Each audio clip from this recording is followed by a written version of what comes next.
This story is about 10 rather close relations of ours who seem to get into almost exactly the same kind of trouble we do. All 10 of these jolly characters lived in the same neighborhood and were all good friends, generally speaking. Each of them had a bicycle, and each took care of his bicycle in exactly the way he took care of himself.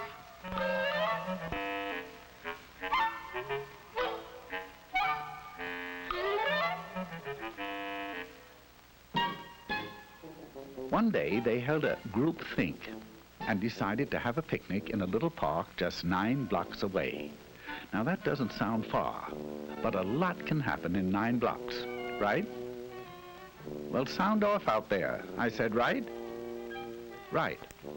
So, they all ran home and made themselves sandwiches. I know that doesn't sound too likely, but of course, human. Then they hurried back, all ready to go. Now, one of the 10 was a rather hungry type. His name was Slim Jim McGupney, and his picnic lunch was what you might call a portable banquet, right? Right. Slim knew that his big sack would be hard to handle, so he asked Orville Slump if he'd carry it for him. Orville had a basket on the rear of his bike. He was a good sort, and he answered, okay. Some of the others noticed this and asked him if he'd carry theirs, too. Orville answered graciously, well, I guess so. And naturally, everybody else did the same until Orville's rear basket looked like a chuck wagon.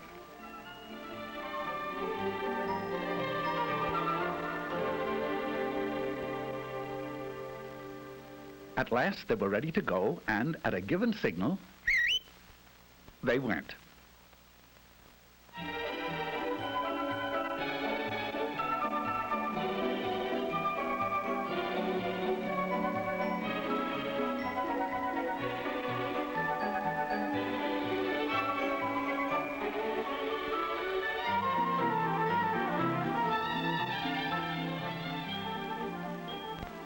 Now this is Rooty Toot Jasperson.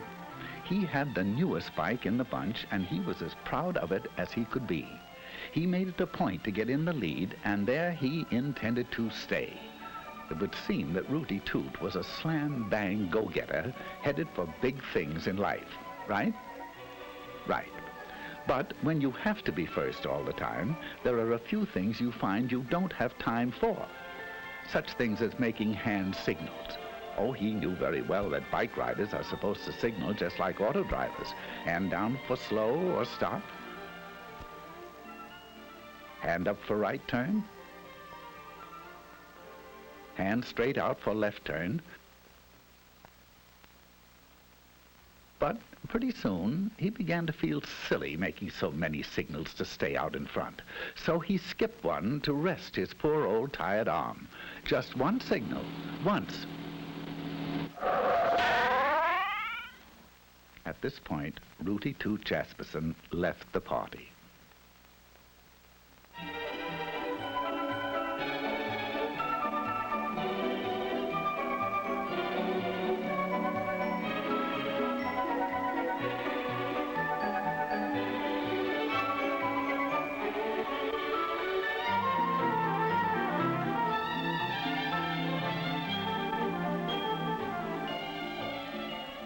This charming little thing was actually christened Tinkerbell McDillingfiddy. She's a sweet and lovely girl, but she has a rather poor memory. Sometimes she forgets to brush her teeth. Sometimes she leaves homework at home. And sometimes she forgets to look at traffic signals. Now she knows that she should. She knows that she should ride just like auto drivers drive. But she's so busy being happy all the time that her little thoughts tend to wander and... Oh, dear, dear, they're wandering again. Mm-hmm. Here she goes.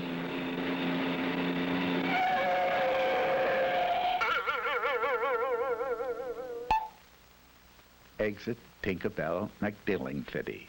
She forgot now and then.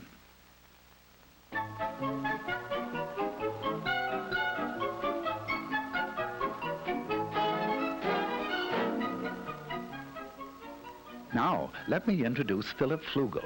He's a star athlete, the president of his class, an honor student, and he has the handsomest profile in school. Just look at it, will you? Now, Flug, as his friends call him, has one little flaw in his character. He is very easily bored. Right now, he's asking himself why everyone has to go up this side of the street. It's so samey. So, proving that even a class president can make mistakes, he decided to ride against traffic. Oh, he knows that auto drivers never do this, and that he should follow the very same traffic rules. But he's in the mood to do something different. Anyway, there are no policemen around to see him.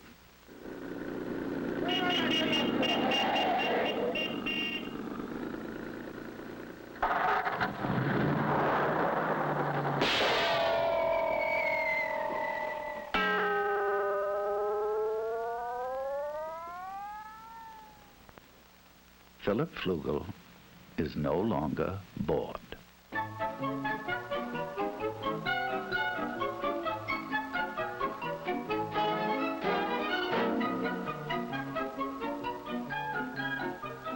You've probably wondered about this fellow on foot. Well, his name is Mosby Pomegranate. He is splendid in dramatics, but he works so hard memorizing his lines that he doesn't get around to a lot of other things. He never made it down to register his bike and get a license for it.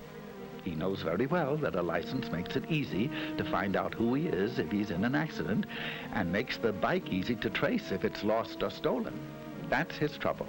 Last week, while he was rehearsing the lead in King Kong, someone rode off with his bike. He went to the police, but of course they couldn't help him since it had no license or registration. He stomped out of the police station angrily, and he's been stomping ever since.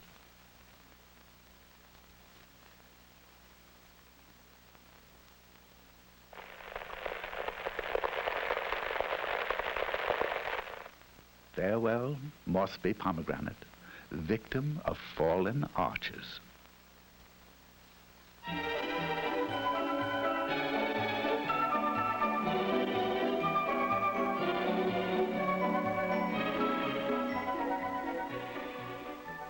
If you look carefully, you'll see Trigby Phipps. He's the smaller one in Eclipse, trying to make that bike go. His passenger is an old friend of ours, Slim Jim McGuffney. Slim Jim's bike recently collapsed from the effects of his diet, and Trigby, being a nice little fellow, agreed to ride him. Now, he knows that no auto driver would drive with a passenger in his lap. He also knows that you can't see ahead very well with someone on the handlebars, and that you can't control the bike well, and that you can't make signals either. Furthermore, it is tiring. Right? Right.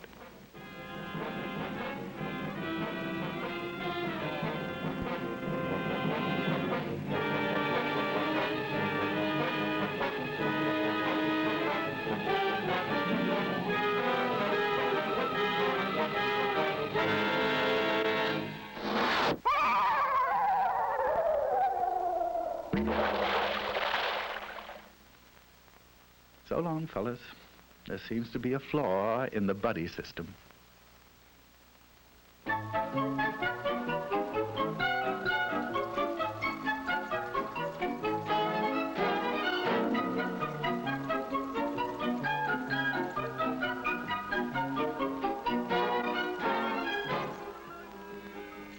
Meet Nellie Zweiback. She's as nice as can be on foot. But when she gets on that bike, sweet Nellie becomes terribly impatient with other people's driving. Although there are only a few left now, she's having trouble sharing the street with them. So Nelbert is about to make a decision she'd never make if she weren't angry. There she goes. There she goes. She knows that riding on the sidewalk isn't allowed in her city and many others, and that even where it is, pedestrians always have the right of way. But Nelbert's upset, and she'd like to know just one good reason why she shouldn't take over the sidewalk all to herself.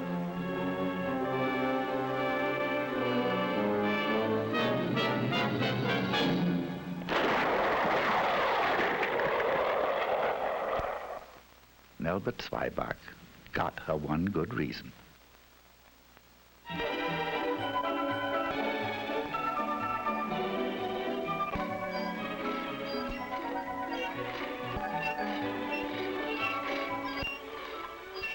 Those noise transportation of Filbert Bagel.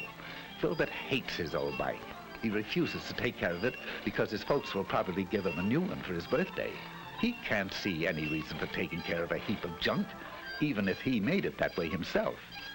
He will in a moment, though. You see, he doesn't know it, but he'll find out that there's not a shred of a brake left.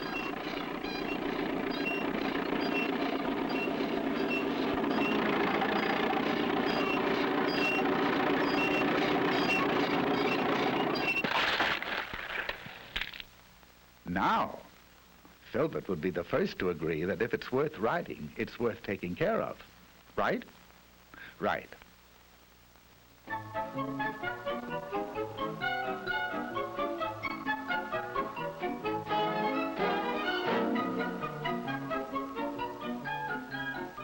Quickly meet Stanislaw Higginbottom while you can. He's a nice boy, but he won't be with us long.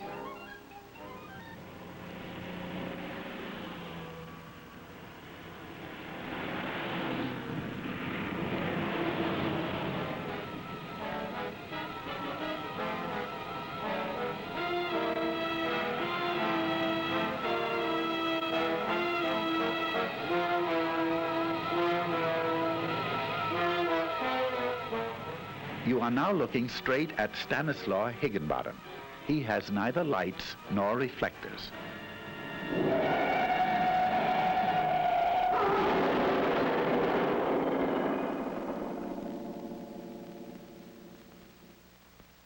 Stanislaw just wasn't quite bright enough.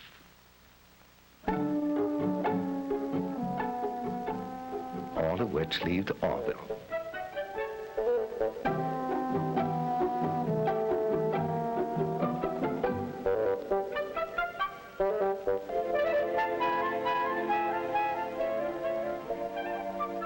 He'll get fat, all right. And here's why he ended up with all these groceries that he doesn't really want. This was Rooty Toot Jasperson. Maybe you remember why he didn't make the picnic. He didn't signal, just once. Do you recall Tinkerbell McDillingfiddy? She forgot to watch the signals, just once. And good old Phil Flugel, he rode up the wrong side of the street, once. Mossby Pomegranate was the walking one. He didn't get around to registering his bike and getting a license. It would have taken him only a few minutes. The small one was Trigby Phipps, and his passenger was Slim Jim McGuffney. They rode double into trouble.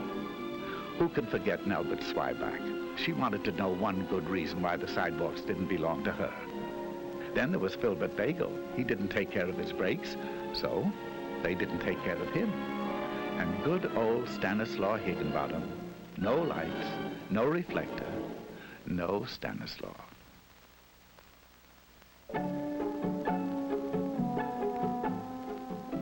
So that's why Orville Slump is picnicking alone today. He watched the signals, he obeyed traffic signs, he made hand signals, he rode alone, he stayed on the right side of the street, got a license, rode just like auto drivers drive, and kept the brakes and all in good condition. And he got fat. Of course, it was very lonely, but not as lonely as this.